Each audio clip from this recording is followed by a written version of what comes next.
Hello everyone, welcome to Learner Bee. I am Shivani Chauhan. इस video में हम लोग देखेंगे क्लास 8 हिंदी की बुक का चैप्टर 4 दीवानों की हस्ती। हम दीवानों की क्या हस्ती है, आज यहाँ कल वहाँ चले, मस्ती का आलम साथ चला, हम धूल धड़ाते जहाँ चले। तो देखिए इसका क्या मतलब है। तो दीवाने उन्हें कहते हैं जो हर हाल में खुश रहते हैं, हर हाल में मस्त रहते हैं। सुख हो दुख हो, इन चीज़ों का उन पर कोई बहुत ज़्यादा असर नहीं पड़ता है, प्रभाव नहीं पड़ता, और वो प्रेजेंट में जीते हैं। जो आज चल रहा है उसमें वो जीते हैं। फ्यूचर में क्या होगा, पास्ट में क्या हुआ, उसके बारे में वो ज़्यादा नहीं सोचते। दीवानों की कोई हस्ती नहीं होती, इसका ये मतलब है कि उन्हें किसी चीज़ का कोई भी घमंड नहीं होता है। चाहे वो गरीब है तो उन्हें ये नहीं लगेगा कि उनके पास कोई चीज़ क्यों नहीं है। अगर वो बहुत ज़्यादा अमीर हैं तो मतलब उनको उस बात का भी कोई घमंड नहीं होगा।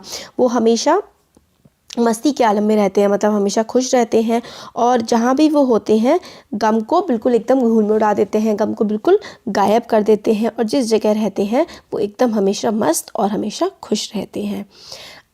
आए बनकर उल्लास अभी, आंसू बनकर बह चले अभी, सब कहते ही रह गए अरे तुम कैसे आए कहाँ चले। तो इसका मतलब है कि जो दीवाने हैं वो किसी भी जगह पर जाते हैं तो उल्लास की तरह सबको जोश का संचार करते हैं। मतलब कुछ लोग होते हैं ना, वो लोग हमेशा एकदम मस्त रहते हैं, और वो जिस जगह होते हैं कि ऐसा बोलते हैं ना कि पार्टी की जान।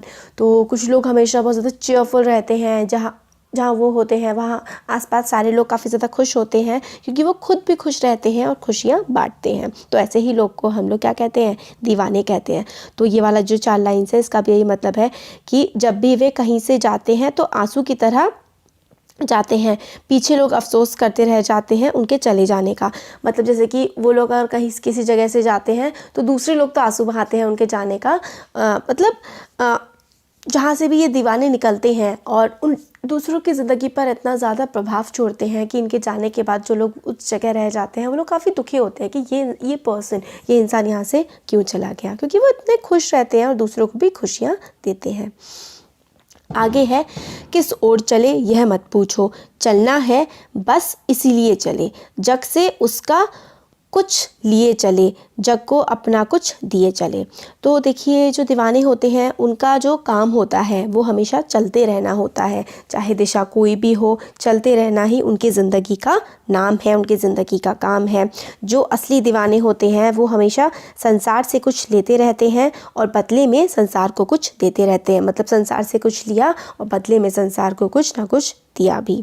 उनकी ज़िंदगी में कभी भी कोई मतलब एक तरह से रुकावट नहीं होती है, वो रुकते नहीं हैं। पूर्ण विराम तो मतलब उनकी ज़िंदगी में कभी लगता ही नहीं है। उनका एक ही काम होता है, चलते रहना, खुशियाँ बांटते रहना। जग तो उसका कुछ लिए चले, जग को अपना कुछ दिए चले। मतलब वो हमेशा घूमते रहते हैं, चलते रहते हैं मस्ती में, दुनिया को देते हैं, दुनिया से लेते हैं, और घूमते मस्त हमेशा रहते हैं। दो बात कही दो बात सुनी, कुछ हंसे और फिर कुछ रोए, छक्कर सुख दुख के घूंटों को हम एक भाव से पिए चले।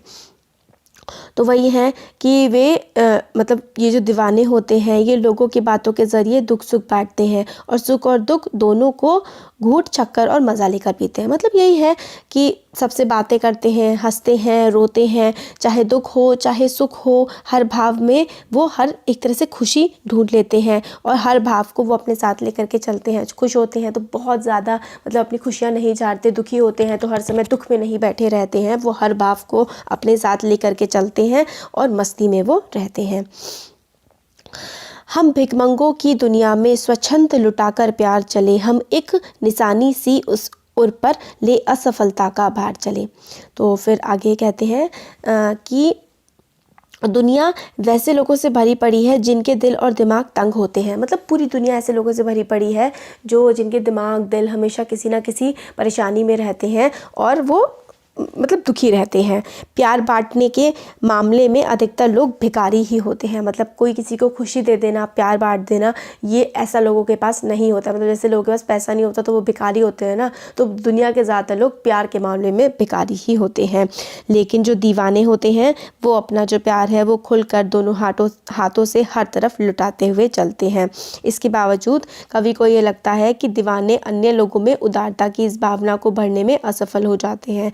इसलिए दीवाने उस असफलता को अपने दिल से लगा कर बैठते हैं। मतलब यही कहते हैं कि जो दीवाने होते हैं वो तो ये कोशिश करते हैं कि पूरी दुनिया में वो प्यार बांटते चलें और प्यार की निशानी हर तरफ फैलाते चले, मगर क्या होता है कि जो दीवाने हैं वो लोगों में ये प्यार की भावना भर नहीं पाते हैं कोई बहुत कोशिशों के बाद भी, क्योंकि दुनिया जो है वो एक तरीके से तंग होती है। तंग का मतलब है वो एक्सेप्ट करना ही नहीं चाहती है खुशी को, वो अपने दुखों में ही खुश होती है। इस तरीके की बात यहाँ पे की गई है और इस बात से दीवाने जो है थोड़ा सा तो परेशान होते हैं, मगर फिर आगे निकल जाते हैं। अब अपना और पराया क्या, आबाद रहे रुकने वाले, हम स्वयं बंधे थे और स्वयं हम अपने बंधन तोड़ चले। इस लाइन्स है, इसमें कहते हैं, पोएट कहना चाहते हैं कि जब कोई दीवाना किसी स्थान या पड़ाव से आगे निकल पड़ता है तो वह अपने सारे बंधन तोड़ देता है, फिर उसके लिए अपने और पराये का कोई मतलब नहीं रह जाता। दीवाने यह भी मानते हैं कि जो लोग दुनियादारी के बंधन में बंधे हुए हैं वे भी खुशहाल रहें। तो जो दीवाने होते हैं ना, वो ये चाहते हैं कि मतलब जहाँ से निकले बस वहाँ सब छोड़ चले, जहाँ आगे बढ़े तो सब लिए चले। वो ये चाहते हैं कि जो लोग दुनियादारी के बंधन में भी बंधे हुए हैं वो भी खुश रहें। मतलब उनका मोटिव हमेशा यही रहता है कि दुनिया जो है वो खुश रहे, खुशियाँ बांटती चले और पूरी दुनिया खुशी में ही डूबी रहे, और वो जो है अपना काम करके आगे निकल जाते हैं दीवाने। तो देखिए, इस कविता में जो है ना एक मस्त मौला बेफिक्री खुशी का स्वभाव दिखाया गया है। मस्त मौला स्वभाव का जो पर्सन होता है वो हर जगह खुशियाँ फैलाता है, हर रूप में वो प्रसन्नता देता है, लोगों की आंखों से आंसू निकालता है और उनको खुशियाँ भर देता है। और वो कुछ यादें संसार को देकर जाता है और संसार से यादें लेकर भी वो चलता है। सुख दुख को वो एक ही भाव समझकर स्वीकार करता है। और कवि संसारिक नहीं है, वे दीवाने हैं। मतलब कवि जो हैं वो दीवानों की तरह ही हैं, और संसार की जो दुनिया है, जो संसारिक बंधनों में लोग बंधे हुए हैं, उनको भी वो चाहते हैं वो खुश रहें, और जो दीवाने की तरह जो दुनिया में दीवाने हैं वो खुशियाँ बांटते रहें। तो ये जो कविता है वो लिखी है भगवती चरण वर्मा ने। बहुत ही प्यारी सी पोयम है, याद रखिएगा। तो वीडियो